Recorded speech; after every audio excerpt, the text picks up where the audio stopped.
Okay, so hi everybody, welcome back to my YouTube channel, Chenny Study Hub. Kenalin, aku Chenny, dan hari ini aku akan melakukan evaluasi tryout ke-8 Palmify 2026, khususnya di subtes Exactly PPU. Nah, aku juga mau berterima kasih kepada salah satu pengguna di Twitter atas nama Castrofile karena telah memberikan PDF ini secara gratis. Buat teman-teman yang mau belajar dengan PDF ini, nanti akan aku sertakan juga di kolom komentar. Lihat aja komentar yang dipin ya. Oke, langsung aja kita ke soal nomor 14 sampai 16. Oh ya, sebelumnya aku juga sudah sempat upload pembahasan nomor 10 sampai 13. Buat yang mau tahu, mau mendengarkan pembahasannya, bisa dicek aja di video sebelumnya. Subtextnya masih sama, yaitu di PPU.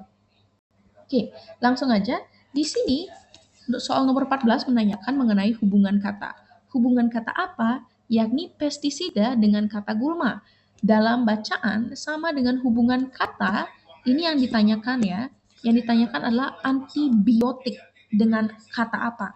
Nah, tentunya di sini kita pertama harus baca teksnya untuk mengetahui konteks antara pestisida dengan gulma. Karena konteksnya itu bisa bermacam-macam gitu kan ya. Kita di sini baca dan kita dapat melihat bahwa kata yang mengandung dua kalimat yang mengandung dua kata itu adalah di kalimat nomor 3. Pestisida, sorry ini harusnya warna pink. Nah, pestisida dipakai untuk membasmi atau mengendalikan hama seperti gulma, ulat, jamur, dan bakteri. Sehingga hubungannya itu adalah pestisida membasmi gulma. Kita kasih mark pestisida membasmi gulma. Kan ya? Dan kita cari aja hubungan kata yang sama. Kalau misalnya pestisida itu kita ganti dengan antibiotik. Jadi antibiotik ini dia membasmi apa? Ya, ini pertanyaan intinya. Kalau pestisida membasmi gulma, lalu antibiotik membasmi apa? Nah, ada kalau misalnya teman-teman di sini anak IPA tentunya tahu perbedaan antara antivirus, anti jamur, dan juga antibiotik. Nah, kebetulan saya juga anak IPA. Nah, antibiotik itu untuk melawan infeksi bakteri. Sedangkan antivirus tentu untuk melawan virus. Sedangkan anti jamur tentu untuk melawan infeksi dari jamur. Sehingga hubungan kata yang tepat antara antibiotik itu adalah dengan bakteri. Karena dia membantu untuk menekan laju pertumbuhan dari bakteri, gitu kan ya. Sehingga jawabannya yang B. Semoga dapat dipahami. Kita lanjut ke soal nomor 15. Aku pindahin mukaku. Nah, soal nomor 15 ini menanyakan bentuk ekosistem air dan pertanian dapat terganggu oleh pestisida dalam kalimat 7 dapat disempurnakan menjadi. Nah, di sini adalah topik mengenai kira-kira ada yang tahu? Ya, penyempurnaan kalimat. Nah, jadi teman-teman, dalam kalimat itu sudah tentu unsur yang pertama itu haruslah subjek. Untuk ini bukan sebuah kemestian, tapi untuk membentuk kalimat yang baik, tentunya subjek ini harus pertama. Subjek harus pertama. Nah, di sini kita lihat apa yang seharusnya menjadi sebuah subjek gitu. Bentuk ini nggak usah dibaca ya. Ya. Ekosistem air dan pertanian dapat terganggu. Nah, teman-teman, di sini ada kata kunci penting, yakni terganggu. Ini merupakan bentuk pasif. Bentuk pasif dari mengganggu itu adalah terganggu.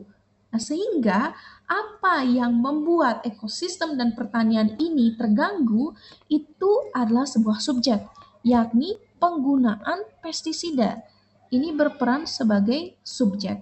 Sehingga kalimat penyempurnaan itu seharusnya penggunaan pestisida dapat mengganggu ekosistem air dan pertanian. Ya, kita langsung aja lihat dan jawabannya itu adalah yang D.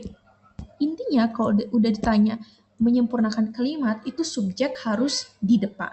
Oke, semoga dapat dipahami. Kita lanjut ke soal nomor 16. kalimat manakah yang dapat mengungkapkan kembali gagasan dalam kalimat 1? Oke, gagasan pada kalimat nomor 1. Kita lihat dan kita tandai warna berbeda. Sebagai negara agraris yang besar, Indonesia merupakan salah satu dari 3 negara pengguna pestisida. Nah, ini pestisida terbesar di dunia pada 2021 setelah Brazil dan Amerika Serikat. Nah, untuk memudahkan proses dalam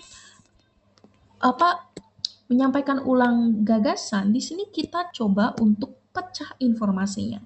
Yang pertama, sebagai negara agraris yang besar, ya, Indonesia ini sebagai negara agraris yang besar. Ini informasi yang pertama. Lalu yang kedua, Indonesia merupakan salah satu dari 3 negara pengguna pestisida terbesar di dunia pada tahun 2021. Ini informasi yang kedua. Dan yang ketiga, itu setelah, ini penting, kalimatnya setelah Brazil dan Amerika Serikat. Ya, sehingga informasi pertama itu bilang mengenai bahwa Indonesia ini merupakan negara agraris yang besar. Informasi kedua bahwa Indonesia ini merupakan salah satu dari 3 negara pengguna pestisida terbesar di dunia pada tahun 2021.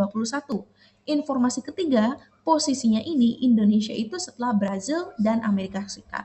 Sehingga kalau kita lihat opsi jawabannya satu persatu dari opsi yang A, Indonesia merupakan negara agraris yang menggunakan pestisida terbesar. Ini benar dibandingkan. Kesalahannya itu terletak di sini.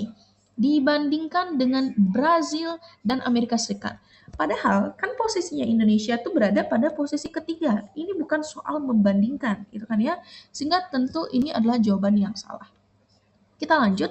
Kedua, Indonesia sebagai negara agraris, jangan kasih warna ini ya karena belum salah. Indonesia sebagai negara agraris yang besar, nah ini sudah terpenuhi ya untuk informasi nomor 1, menjadi negara ketiga pengguna pestisida terbesar di dunia pada 2021. Kedua, informasi kedua yang benar.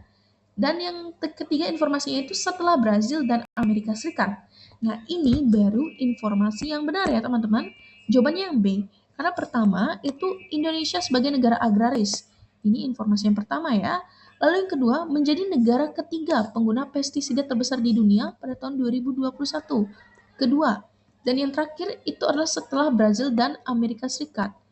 Intinya itu sama, gagasannya sama, hanya penyampaiannya yang berbeda. Intinya kita harus mempertahankan maksud dari kalimat tersebut dan yang paling tepat itu adalah kalimat yang B. Kalau misalnya teman-teman ingin mengecek opsi nomor C, D, dan E itu salah dan alasannya itu bermacam-macam. Ada juga misalnya ini, mengalahkan Brazil dan Amerika Serikat. Itu kan seakan-akan Indonesia berada di peringkat 1 ya. Ini juga salah. Terbesar daripada Brazil. Salah. Karena dia lebih rendah daripada Brazil. Ya. Dan ini setelah menjadi salah satu. Ini yang salah. Di informasi keduanya dia salah. Jadi kita harus cari kalimat yang mencakup segala informasi. Oke, teman-teman. Jadi itu untuk soal nomor 13 sampai 16. Mungkin karena di sini masih ada waktu, saya lanjutkan untuk soal nomor 17 sampai 19 biar sekalian aja sih. Nah, lanjut. Soal nomor 17, di sini ditanyakan mengenai kalimat pasif. Nah, teman-teman, ini adalah sebuah materi ya. Kalimat pasif itu intinya apa? Misalnya, saya langsung aja kasih contoh. Saya membeli udang. Berarti kalimat pasifnya udang dibeli saya. Intinya di sini yang memegang peran itu adalah kehadiran unsur perubahan gitu kan ya, perubahan predikat. Perubahan predikat menjadi yang ada pasifnya. Entah itu pakai di, gitu kan ya. Lalu ada ter. Nah, mungkin teman-teman tadi ingat bahwa ada soal gitu kan ya, tentang ekosistem terganggu. Berarti kan ter di sana itu sebagai bentuk pasif dari mengganggu. Karena ekosistem inilah yang menjadi akibat. Jadi kita lihat apa sih yang menjadi akibat. Berarti itulah yang dia merupakan kalimat pasif awalnya gitu kan ya. Kalau awalnya itu akibat, berarti dan diikuti oleh verba pasif, jadi itu merupakan kalimat yang pasif.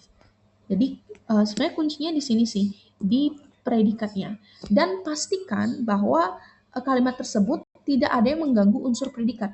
Misalnya yang. Contohnya itu kita lihat aja langsung di opsi. Ya, soal opsi nomor nomor A, opsi yang A gitu. Dalam kitab itu tercatat kamper bermutu tinggi yang dapat ditemui di Barus. Nah, apakah kira-kira jawaban ini benar? Nah, kita lihat dulu informasi sebelum kalimat sebelum nomor 6. Ini kan 6 masih belum ada ya. Kita baca dulu. Sini, catatan lain yang disinggung adalah Al-Malik wa Al-Masalik wa Al-Mamalik, buku tentang jalan-jalan dan kerajaan-kerajaan. Dan kita lihat di sini untuk nomor 17, dalam kitab itu dia merujuk ke ini ya, buku Alma Maliknya itu. Dalam kitab itu merujuk ke buku tentang jalan-jalan dan kerajaan-kerajaan, tercatat kamper bermutu tinggi yang dapat ditemui di Barus.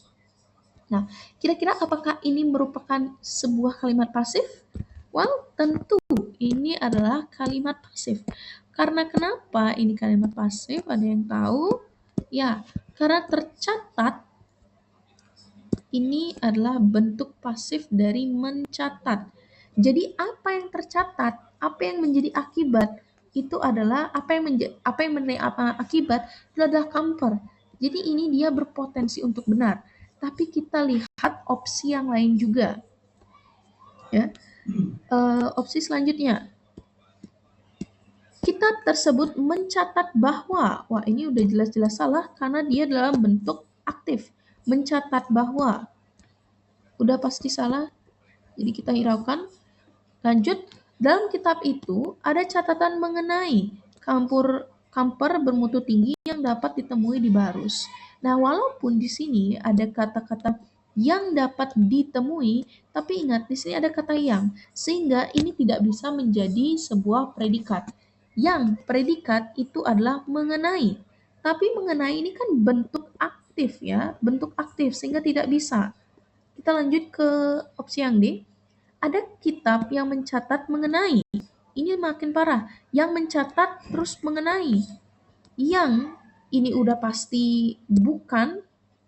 Yang mencatat ini adalah predikatnya. Sehingga ini bukan yang benar. Lalu yang terakhir, ilmuwan mencatat bahwa kamper bermutu tinggi dapat ditemui di Barus di dalam kitab tersebut. Tetap predikat yang pertama yang kita lihat itu adalah mencatat, bukan dapat ditemui. Karena again and again, ini kan ada kata bahwa. Setelah bahwa, itu adalah keterangan. Keterangan dari apa yang disampaikan oleh si subjek, ya, yaitu si ilmuwan. Sehingga jawaban yang tepat adalah opsi yang A. Nah, semoga dapat dipahami soal nomor 17. Nah, kita lihat dan lanjut ke soal nomor 18. Di sini ditanyakan kalimat mana yang berpola sama. Pola sama dengan kalimat 2. Kita cek kalimat 2. Sebagai bukti ditemukan beberapa